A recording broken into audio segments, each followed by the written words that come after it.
and welcome to the PhD Life Coach podcast. And for the first time in quite a while, this is going to be one of my coaching episodes where I get a real life listener to come and talk about something they're finding challenging at the moment. And so I am super excited to be joined by Ruth today. Hi, Ruth. Thank you for coming on. Thank you for having me. No problem. So Ruth contacted me. I did a bit of a shout out. Those of you who aren't on my newsletter, you need to be, because every now and again I do a shout out asking for volunteers. And Ruth replied to that with a challenge that, to be honest, I hear more often than you might think. And so I thought it would be a really good fit for the podcast. And so that's why we're here today. So maybe we start, Ruth, with you telling people a little bit about who you are and what challenge you came to me with. Okay, so I've been doing my PhD for on and off for about 10 years, and I'm now at a point where I'm utterly terrified of it, and I'm not quite sure if I want to carry on or not. That is the problem I wrote to you with. Yes. And that's why I said it's a problem that unfortunately I hear too often, this challenge of, it's not what I thought it was going to be. I'm having these really big emotions about it, and I don't know what to go from there. So let's start by just getting a bit of backstory. So you say you've been doing it 10 years on and off. Yeah. You don't have to go into lots and lots of detail, but just give me a little bit of a backstory as to how we got where we are. Sure. So I think I started actually in 2016, so it's not quite 10 years. I was working in the education sector at the time. I was in a full-time role. So I think the mistake number one was probably, trying to work full-time in quite a stressful job with the PhD. My two children were quite young at that point. That's how it got started. So the PhD's in education, so it sort of fitted in that sense. I took some leave of absences in that time, and as I'm sure you can imagine, over such a quite a long period of time, I've had some supervisory changes, which have all been fine in terms of the supervisors and their support. But every time you have a supervisor change, it was almost like taking another step back. There's sort of another 6 months added, having to rebuild those relationships. And then I got to a point where I needed to leave the education sector. I was working in further education, and it's quite a stressful and an intense sector to work in, as I'm sure lots of sectors are. So I took a bit of a break, started doing some other jobs so that I could just be a bit home a bit more and theoretically give me a bit more time to work on my PhD. I did all right at that for a couple of years, and then I basically did my data collection, which was interviews, got to the end of that, and that's when this struggle hit. I am running perilously close towards my end date. Okay, so you've got all your data and you're partway through your analysis. Yeah. Is anything written? I've got a draft lit review that will need reviewing. Yeah, of course. I've got half an introduction, I've got the methodology chapter, and then I think that's it in terms of the structure itself. Yeah. I've got tons of other stuff that probably won't ever make it in, but I've got, there's quite a body of work there, if that makes sense. Yeah. And then it would be a results analysis-y chapter, a discussion, and conclusion, a little mini conclusion. And that would be the structure. That would be it. Yeah. Okay, cool. It's always just useful to get a kind of handle on exactly where we're at with things. Yeah. Now, tell me more about what you're thinking about your PhD at the moment. So it's if I take this subject and the research question I've got, it's actually really important to me. It's a question that has always been important to me throughout my career in education, but also, so what I've done is I've collected life histories, and actually the whole process of making those connections with the people that were willing to give me their time and their stories, that's probably my biggest driver now to completing it, because they've given me this, gift, I suppose, and I don't want to just abandon that. That feels really, I'm not sure the word is dishonest, but that feels, I don't know, there's a bit of integrity there that I have in myself that I would like to take that forward with them. And what's making that feel difficult at the moment?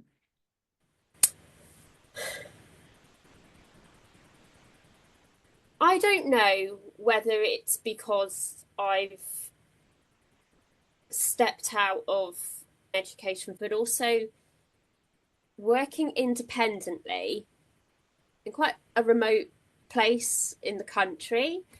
It's quite isolating. There's not much networking. I'm distant from my university, and I feel quite stupid sometimes. Like I've lost those sparks that you get from conversations, from being around other people that are doing this sort of thing. So I feel very alone in it. And I think that means that I rely really, really heavily on good interactions within supervisory meetings. Yeah. And the minute my confidence gets knocked, then I'm like, oh, well, I'm just really stupid and I actually can't do this. I actually can't do it. I don't have the capacity to do it. Yeah. And how does that feel, telling yourself that? Awful. It feels awful. It feels like I'm really heart-wrenchingly sad. Really sad. Let's drill into it a little bit. Okay. If you can sit with the sad at the moment. Yeah.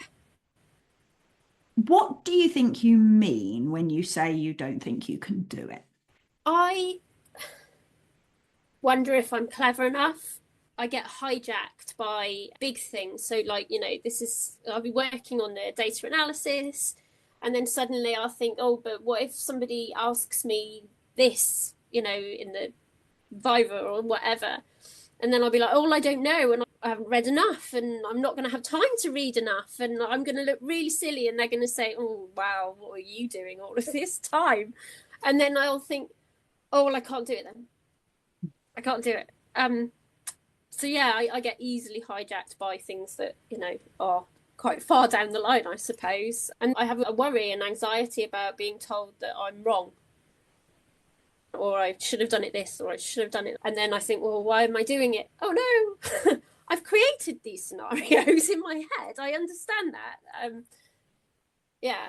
So why, and this might sound like a strange one, but go with me. Okay. Why does it feel like a problem to be told that you're wrong or that you could have done something differently?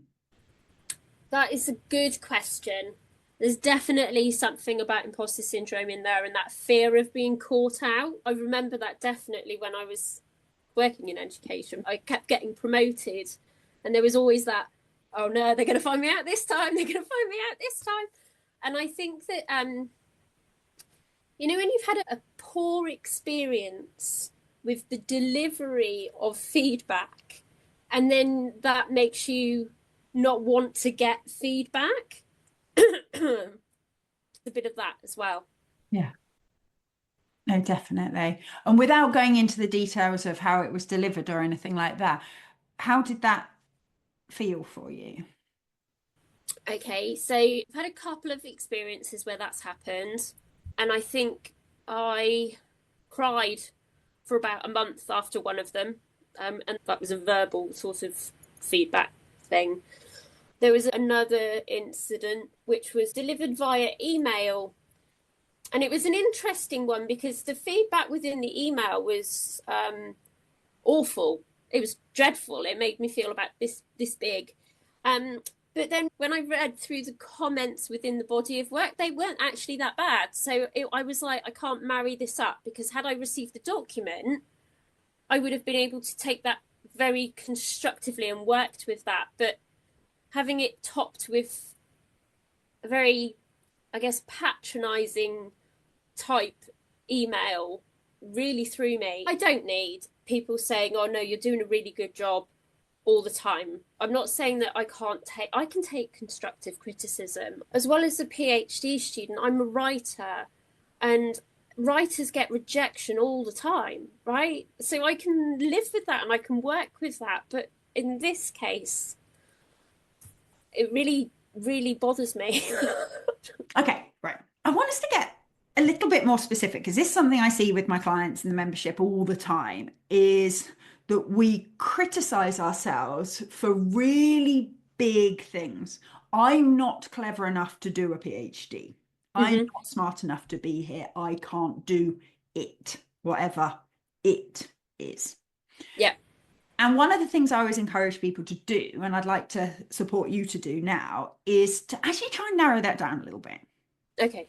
Because a PhD is made up of a whole bunch of different activities, a whole bunch of different skills and stuff like that. And I think it's useful just to be a little bit more specific about what we're criticizing ourselves for. Okay. So tell me a bit more. Which bits of this do you think you're not good enough at? Okay. I think the thing that I don't think I'm going to be good at is around the discussion.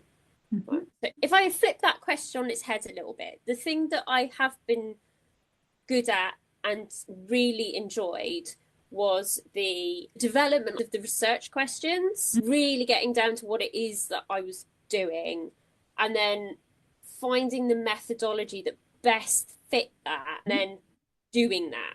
So that all was brilliant. I'm even okay with the data analysis. I like that and I can enjoy that. But the deeper I got into that, the more I started thinking, this is all great, but I'm very concerned now about how I write this up as a discussion.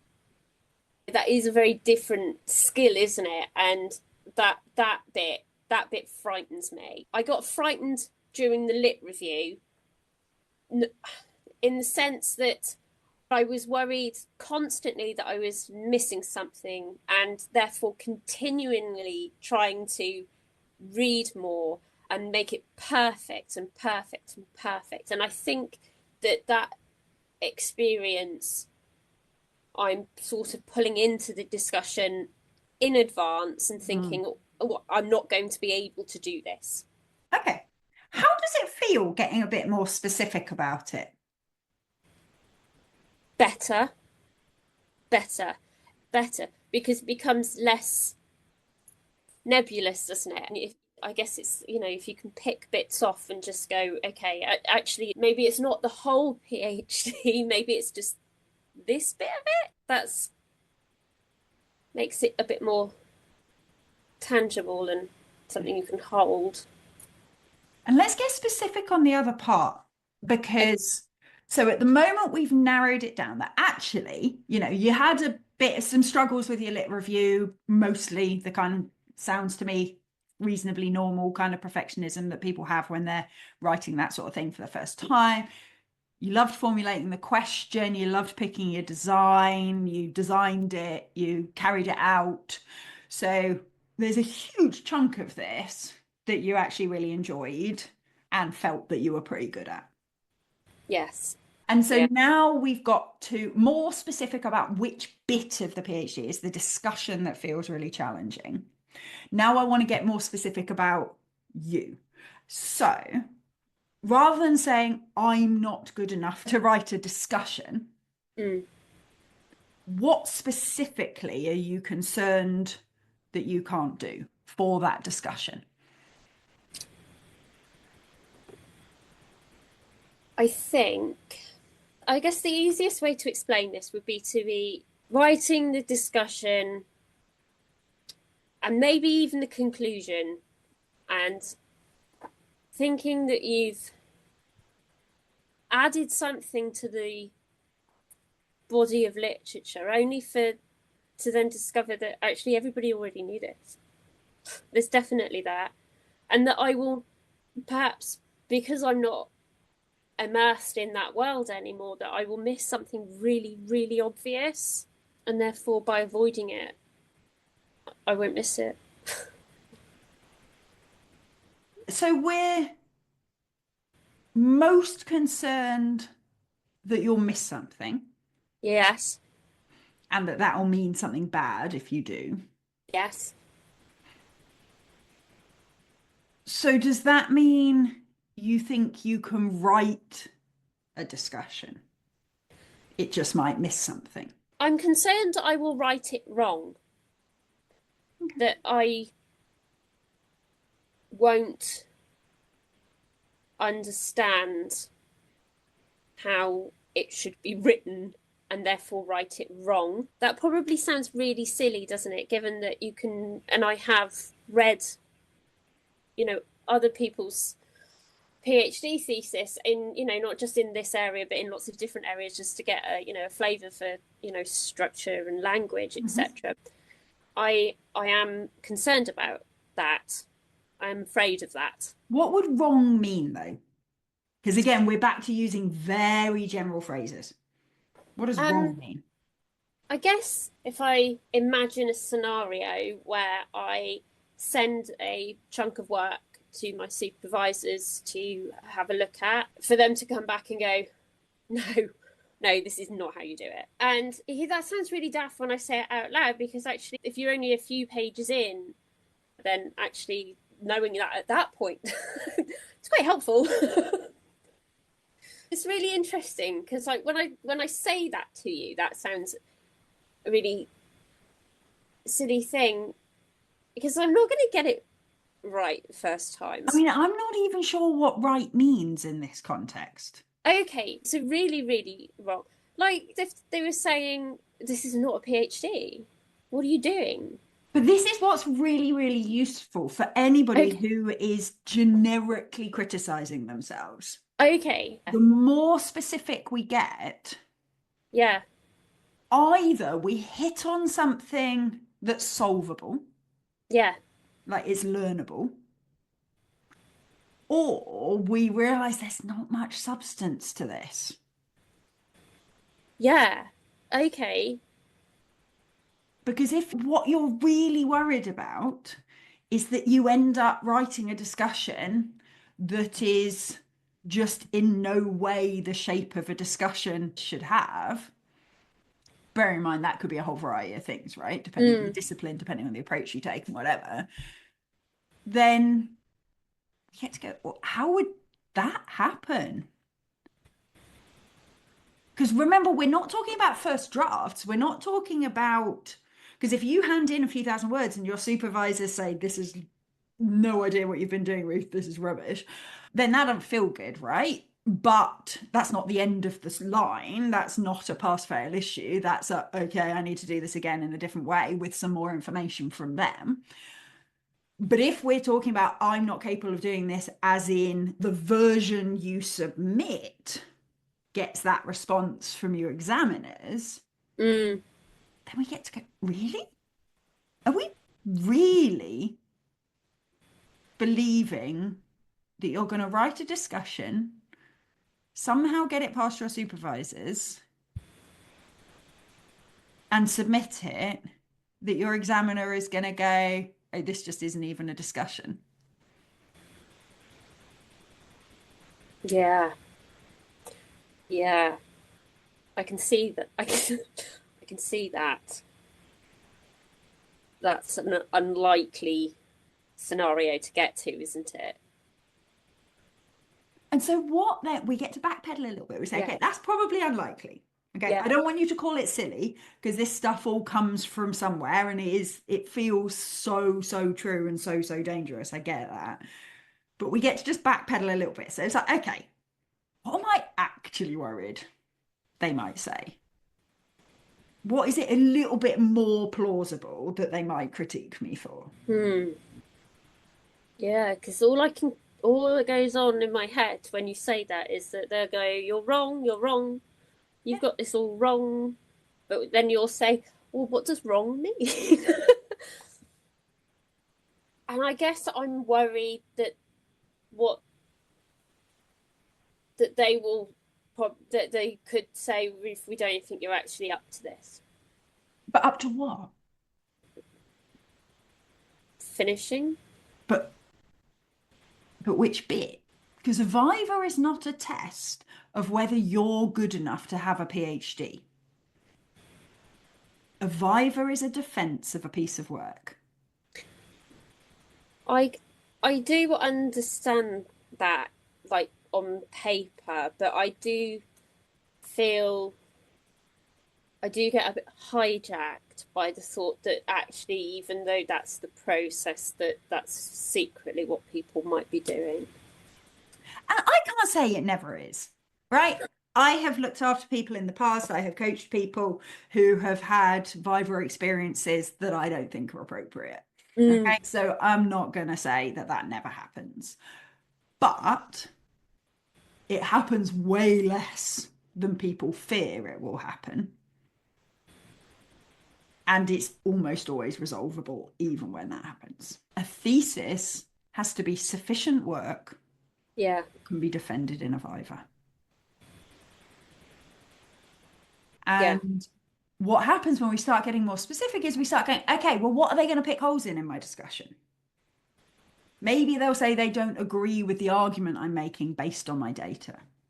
yeah. Maybe they'll say I don't give sufficient areas for future work. Maybe they'll suggest that I don't acknowledge a key limitation of my work. I'm worried that they will say, but you've completely ignored the work of Joe Bloggs in Mhm. 2021 or something. Yeah. That's the sort of like, detail that I worry about. Okay. They'll just be like, where have you been?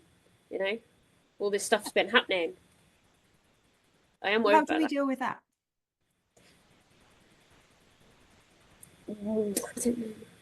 I don't know because my approach to that particular concern in the past has been to then basically start trying to rewrite my lit review over and over and over Yeah. again and that doesn't work because that just sends me back into my little loop Yeah. of doom. Yeah.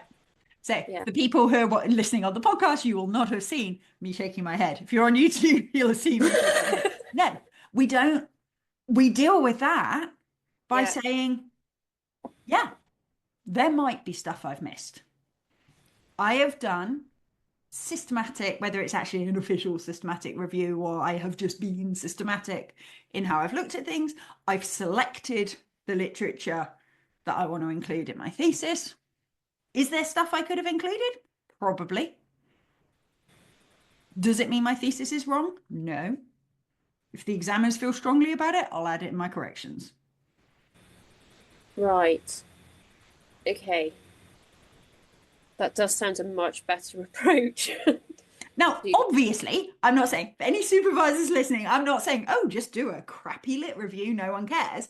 No, But if no. you have genuinely put due diligence into your lit review, you've done your best. There's infinite literature out there. We all have to Yeah. put boundaries around what theoretical frameworks we're going to talk about, what past literature we're going to talk about, right? You can check you've made it clear where those boundaries are. I'm including these sorts of studies, but not those sorts of studies. I'm taking Yeah. this theoretical approach or this methodological approach because of ABC. Yeah. Okay. You can be clear around why you've done that.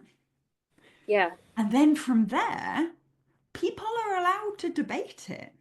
Yes. That's Okay. literally the point of research. Yes. So at the time of recording last week's podcast with Dr. Alana Horwitz, who wrote The Entrepreneurial Scholar, and one of the things she talks about in there is that a thesis isn't the end of a conversation, it's the beginning of one. That Yeah. theses and Okay. research articles are put out there to start conversations. And some Okay. of those conversations will be, I wonder why Ruth didn't include the whatever method. Yeah. And that's okay. Someone can use that method. You will be someone else's gap. Ruth Okay. did this, but never did that. Therefore, I'm going to do that. Okay. That's helpful. Very helpful.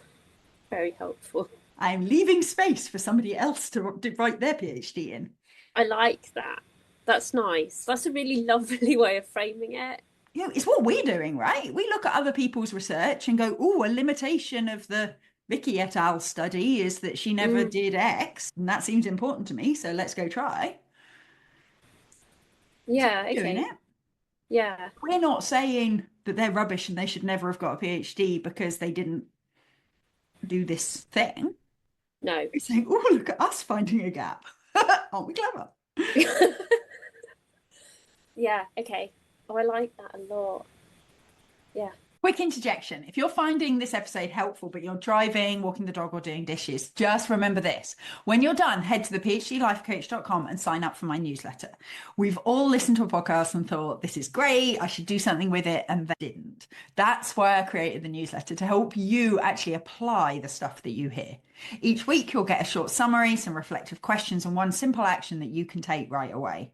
You'll also get access to a searchable archive of all the past episodes, so you can find the exact one that you need to help with your current challenges. Plus, all newsletter subscribers get a free webinar every single month on a topic that affects all PhD students and academics. And you will always be the first to hear for when my membership opens to new members. So once you're done listening, or even right now, go sign up for my newsletter and make sure you don't miss out. Now, I know we haven't actually got on to talking about whether you should finish this or not. And I think we should get to that. The reason I wanted to do this stuff first is because sometimes we have a whole bunch of stories that are clouding that decision in the first place. And it sounds as though you have your fair share of those, right? It sounds as though there's a whole bunch of stuff in terms of some of the interactions you've had, which I won't go into, but stuff around some very, very general criticisms that you're giving yourself. Yeah. That once we start sort of scratching at them a little bit, are perhaps not quite as robust criticisms of yourself as they could be. Yeah. Okay. And the reason that's useful is because as we decide, you could believe all the things I just said and decide not to finish your PhD. That is absolutely fine too. But what we want to be trying to do is make any decision about whether you're going to do this from a place where you're essentially thinking you could be fine either way. Okay. I could choose to do my PhD and I can believe that I could be fine while doing it. I don't have to burn myself out further to do it. I don't have to beat myself up. This doesn't have to be this awful torture. I can believe that I'm capable of doing the next bit and that I'll figure out the bit after that, and we'll keep doing that until the thing's done and handed in. Or I believe I can be fine putting this to bed, saying I'm not doing it, feeling whatever emotions I feel about that, but not making it mean loads of things about myself. Yeah. Okay.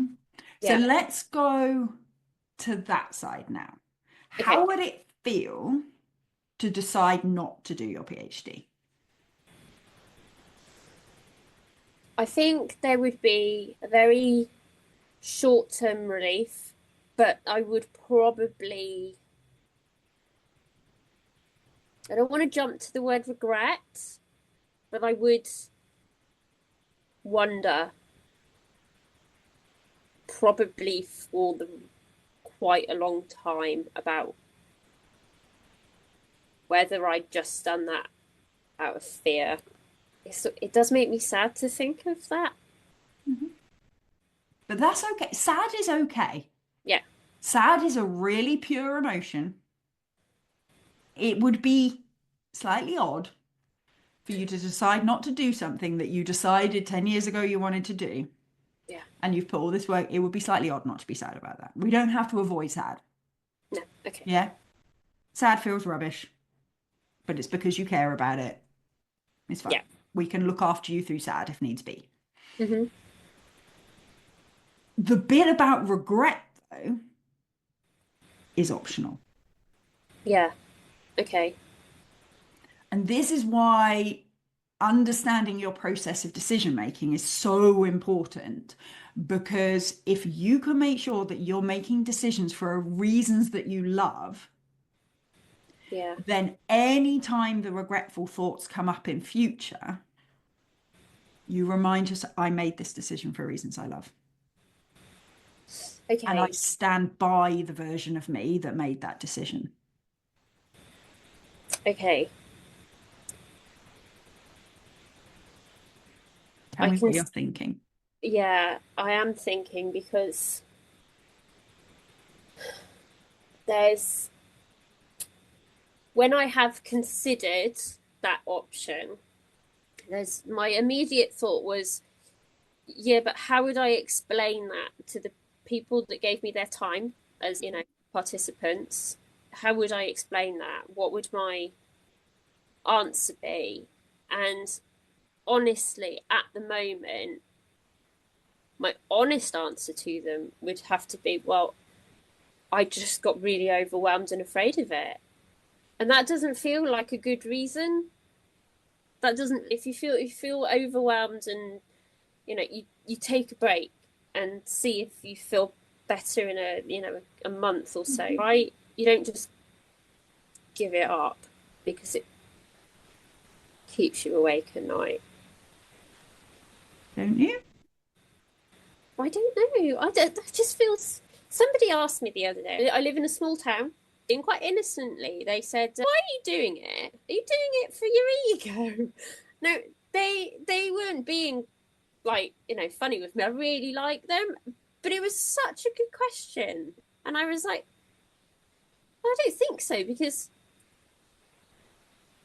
I'm not in that sort of place anymore where you're sort of bumping into people at conferences. But equally, where I was going with that is there is a part of my ego that doesn't want to let go of it because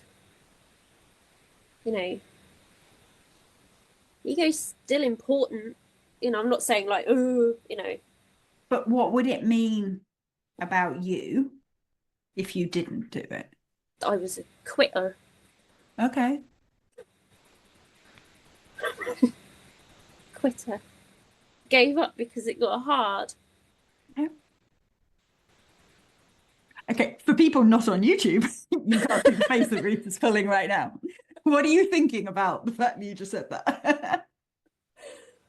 Oh, I've just started laughing, I think. But I'm not sure if I'm laughing hysterically or not. I don't know Because what it that's is. optional too. Telling yourself you're a quitter and that quitting things is a bad thing is completely optional too. There's one thing that so basically when I left my job, right, that was a massive decision. That was a massive, huge decision because it was it was a good salary, it was a good position, but I gave time to that decision and I was so confident that it was the right thing. And because of that, I don't regret it. I think that's what you're talking a little bit about. If you have confidence in that decision, then actually, the fact that I gave up a really good position and a really good salary, etc., and I'm really happy with that. And I've embraced this, slightly strange new life, and I've loved it and grown from it. Despite the months that I've been thinking about this decision, I don't have that confidence. And I almost want that feeling again before I make that decision.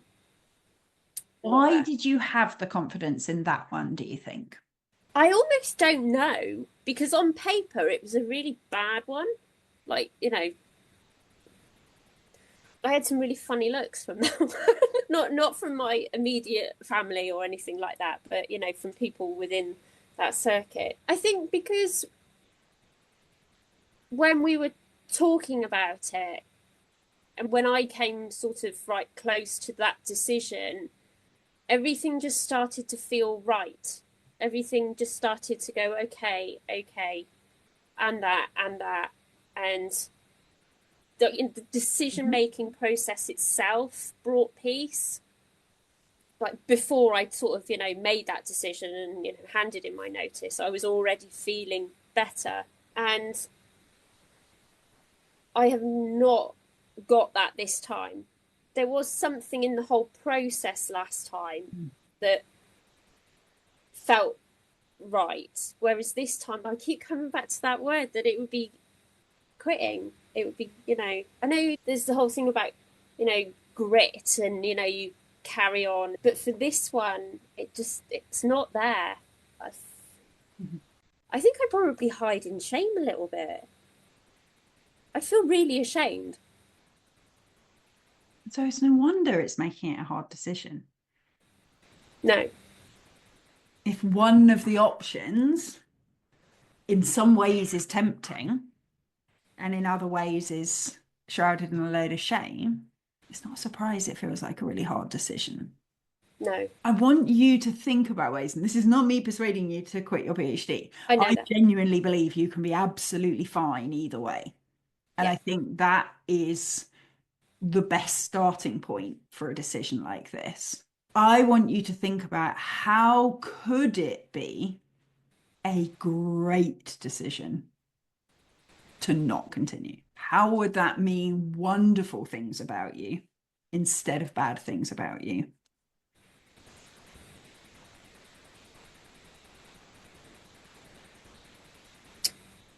I'll be really honest. At this like point in time, I cannot think of a single thing that. I am someone who prioritizes her mental health. Yes. I'm someone who has other options that they can re-engage with that are just as meaningful. I'm someone who knows they don't have to finish something just because they started it 10 years ago. Mm. I'm someone who can make difficult decisions. I'm someone who can look after myself when I'm sad because it didn't go the way I wanted it to. Yeah. I'm someone who trusts that I can be okay anyway. I'm someone, and you can, it sounds as though this is true, so I'm going to make some assumptions. I'm someone who's surrounded by people who will support me, regardless of what I decide. Yeah, that is true. That is true. Yeah. I think that's a bunch of It is. things that it could mean about you. Yeah. I take those. I would That never was have come up. something I wanted to do once, and it didn't work out the way I wanted it to work out. And that's a bummer. Yeah. I'm someone who knows when to cut their losses. Okay. And what I would then encourage you to do Yeah. is then think about the other side, the continuing to do it, but not to think about it with anything that undermines those reasons. Because it would be very easy to create a narrative. I am someone who always finishes what they start. I am someone who has grit and resilience, all that stuff. Yeah. But that undermines the other stuff. Yeah. We want both sides to feel true and both sides to feel okay. Yeah. Okay. Okay. Yeah. Yeah. So on that side, we might have things like I'm someone who can work through things one step at a time. Yeah. I'm someone who can look after themselves when they find something difficult. Yeah. That sort of Yeah. thing. Okay. Okay. Because if over Yeah. here we like hold up as amazing the I'm someone who can finish things, then it makes this side a bit sticky. Yeah. Okay. I see that, and I can see how easy it would just do that. The other thing I want to chuck in before we finish Yeah. is I think there are ways you could think of honoring the work of the people who contributed to your studies either way. Do you? Because I couldn't think of any because I just thought that everything that they contributed to and everything I've got is all obviously it's super wrapped up in protected by the appropriate processes at the university. So I always just assumed that once that book got closed, if you like, then it would just be gone, deleted. I mean, you'd need to check with your university, but Yeah. as the PI, you can write up for publication, one assumes, if you wanted to, Okay. without submitting it for your thesis. I don't see why. Okay. It would be important to check that there's no regulations to prevent that happening. You'd probably need your supervisor's consent. Okay. Okay. That's good to know. That's good to think about. There's stuff around informal feedback to participants, Yeah. stuff around, look, this is the situation. These are the reasons I've made the decisions that I'm making. However, I have done preliminary analyses. These are the sorts of things that are coming out. I've written you a bit of a report that kind of summarizes what I did and what I found so that you can see the sorts of things that came out of it. Yeah. Okay. Yeah. As a kind of non-published, but just for you, so you can see that, some love and care and thought did go into this. And I Yeah. think there's some interesting things here. Okay. That's really important to me. So, yeah. You can present at a conference and then never write it up. Okay. You've shared it publicly. People are aware work has been done. Okay. You can write a book chapter. There's many, many routes. You can Yeah. just explain to them the situation and be okay with that too. Yeah. Yeah. Okay. That is really important for me to think about.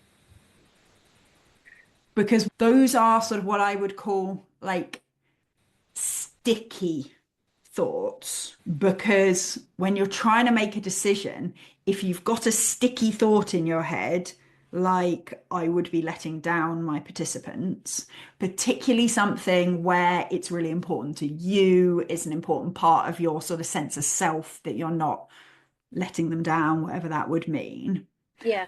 then that sort of sticky thought is important to resolve before you try and make the decision.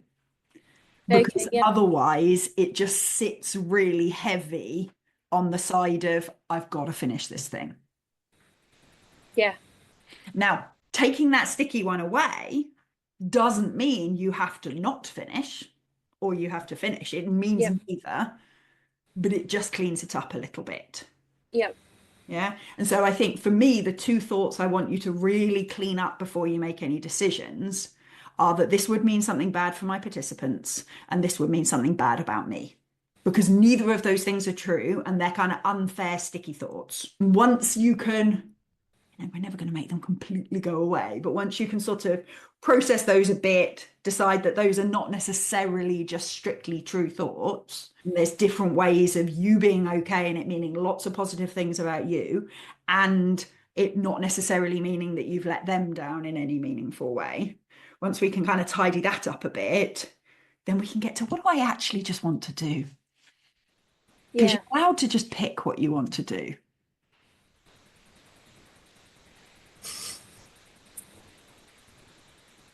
Are you? You're allowed to just pick for no other reason than it's what you want to do. Okay. Why didn't you finish your PhD? Didn't want to in the end. Why did you finish your PhD when it looked like it was being super hard? Because I wanted to. Either's fine. And it doesn't have to have more explanation than that. Okay. And Yeah. there's going to be some self-coaching on either side. Yeah. Because if you choose to carry on, there's going to be a load of self-coaching around supporting yourself while you do things that are not just magically not going to feel hard anymore. No. There's going to be a bunch of coaching on that side, and there's going to be a bunch of self-coaching on the side if you decide not to. Yeah. Because whilst you can believe and tell yourself that you're not going to beat yourself up for it, you're not going to have regrets, those things are going to come up because our brains are fishy like that. So there's going to be coaching, like self-coaching on yourself. Either way, Yeah. Yeah. how are you feeling?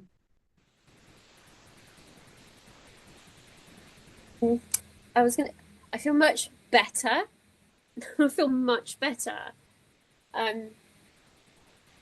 Because that the whole I think it's just been yeah. I'm probably just gonna have to like go and lie in a dark room for a minute. Yeah. It's a lot to take in. It is a lot to take in. It's The joy for doing it for the podcast is you get to listen to it again. I know. Yeah, definitely. Yeah. the joy for everybody listening to on the podcast is that they haven't seen all of the ridiculous faces that I've been making throughout. But they can go to YouTube and check them out there. But quite seriously though, there will be so many people listening who are empathizing with this, who have either had these doubts, are having these doubts, and making these decisions now. And I think just hearing somebody else talk them through, hearing where they've got options, I think will help a lot of people. So thank you so much for being so open and honest about it all. It's important. I am so pleased that you had picked me to come and talk about it, because I think there is, there will be people out there like me. I know there are, and it's scary, and it's you don't really want to admit it. And I get, particularly not to supervisors, that's that's not something you really want to do, is it? So actually, yeah. Well, I hope that it encourages other people to be brave. Definitely. Whatever that means. I'm sure you have inspired them. Thank you so much, and thank you everyone for listening, and I will see you next week. Thank you for listening to the PhD Life Coach podcast. If you like this episode, please tell your friends, your colleagues, and your universities. I'd appreciate it if you took the time to leave a review, give me stars, stickers, and all that general approval as well. If you'd like to find out more about working with me, either for yourself or for people at your university, please check out my website at thephdlifecoach.com. You can also sign up to hear more about my free group coaching sessions for PhD students and academics. See you next time.